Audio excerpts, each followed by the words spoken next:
You know, I was actually debating whether or not I should review this movie now because we have a new King Kong movie coming out next year, and I thought, you know what, I'll review this movie next year when the new movie comes out. But it is a Toho film, so there's no getting around that.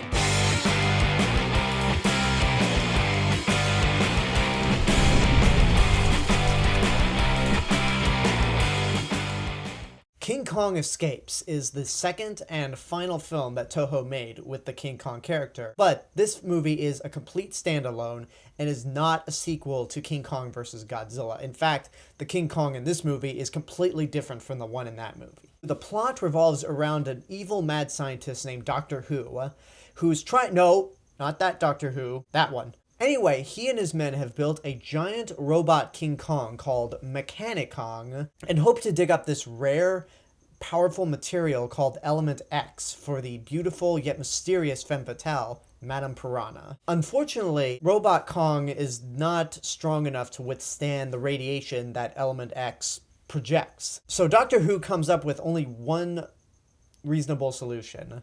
Find the original King Kong, kidnap him, and force him to dig out Element X for you. Easy. Unfortunately, the real Kong had an earlier encounter with a group of researchers. One of them he's developed the hots for, and those group of people try to help out the real King Kong, and it all winds up and results into a giant fight with Mechani-Kong and King Kong. So a little backstory. This movie is actually a co-production between Toho and Rankin Bass. Yes, the same people that did the Christmas specials, Rudolph the Red-Nosed Reindeer, Santa Claus is Coming to Town, so on and so forth. The original movie was going to be called Operation Robinson Crusoe, King Kong vs. Ebirah. Basically, it's the exact same movie as Ebirah Horror of the Deep or Godzilla vs. the Sea Monster. But King Kong was going to be in the lead role instead of Godzilla. But the reason that didn't happen was because Rankin Bass wanted Ishiro Honda to direct the film and not Jun Fukuda, who ultimately ended up directing Ebirah Horror of the Deep. So they took Kong, Toho replaced him with Godzilla, made that movie, and then about a year later, Rankin Bass and Toho joined forces again to create King Kong Escapes, which was loosely based off the King Kong cartoon that Rankin Bass was making at the time. And to speed things up a bit, right after the original Mothra, this is my favorite non-Godzilla monster movie that Toho has made, but not for the same reasons I love the original Mothra. See, the original Mothra, I said, was almost as good as the original Godzilla. It's incredibly well made, it has a lot of heart to it, and a strong message behind it. King Kong Escapes, I love for straight up campiness. This movie holds a special place in my heart. Technically, it's not good, but it has all the elements of a B movie that you can definitely enjoy. All of the special effects and monster scenes are very fun, like the fight between King Kong and Gorosaurus, which is basically meant to recreate the T-Rex fight from the original, and the finale where he fights Mechani-Kong is pretty awesome also.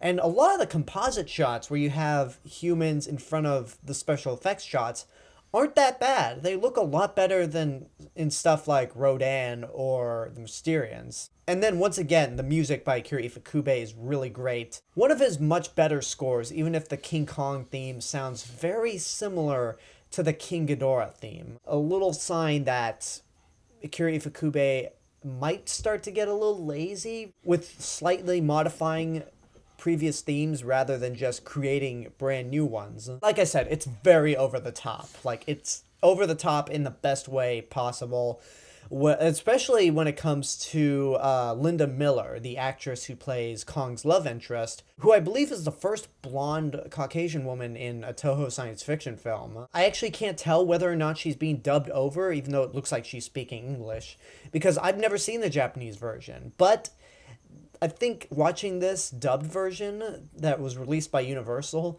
might be a lot more enjoyable because you have funny moments like, "Stop shaking the ship, Kong. I sleep and eat on this ship." Oh, it's just so... It's really funny. Like, this is a movie I can highly recommend for your group of friends with lots of beer. You'll just dig the hell out of it. And there are other great moments in this movie also. The main villain of the movie, Doctor Who, who's played by Issei Yamamoto. I hope I pronounced his first name right. He's wonderfully over the top in this movie. And the same thing goes for the guy who dubbed him over in the American version. And then we have possibly my favorite human villain in all of the Toho monster movies, Madame Piranha, played by Mai Hama, who was also in King Kong vs. Godzilla as Kong's love interest in that movie. But most people, I think, will recognize her as the Bond girl from You Only Live Twice. She's evil, she's smooth, and she's just a really fun character in my opinion. Speaking of villains, Mechani-Kong proves to be a worthy adversary for King Kong. And it's funny to think that most people are familiar with Mechagodzilla, but this character came out first. Yes, before Godzilla got his own mechanical doppelganger, King Kong got his own first. And like with War of the Gargantuas, the fight scenes here are a little more well done. I think they did use high-speed photography on these fight scenes, but like it's more well choreographed, the suits aren't that bulky, and it does lead to a really fantastic and fun climax on top of Tokyo Tower. Once again, trying to replicate scenes from the original Kong. And I mentioned Linda Miller. It's also interesting to note that of all the King Kong movies, she's actually the first love interest to not be afraid of Kong. I kind of appreciate that she's not just a screaming damsel in distress the whole time. She doesn't ultimately have much to do in this movie, but at least she's not screaming in Kong's arm for a majority of the movie. Now let's get into some problems, because it's not perfect. For one thing, the King Kong suit in this movie is terrible looking. It is truly horrifying, but the King Kong suit in King Kong vs. Godzilla was worse. And I think the reason why I picked this suit over that suit is because with this suit, you can actually see some facial features. This Kong's face actually emotes, as opposed to the one in King Kong vs. Godzilla, which was just kind of deadpan, but still not a very good suit. It's funny that Toho, with the amount of monster movies they've made and the amount of really cool looking suits that they've made, they could never make a good looking King Kong. That's just, I don't know, that's just weird to me. And then the biggest problem I have is with the movie's main lead character, Carl Nelson, played by Rhodes Reason. And the problem with him is that with all of the goofiness surrounding this movie, with all of the over-the-top fun entertainment you have, he is just so serious. He's so downright serious that he actually becomes boring to watch.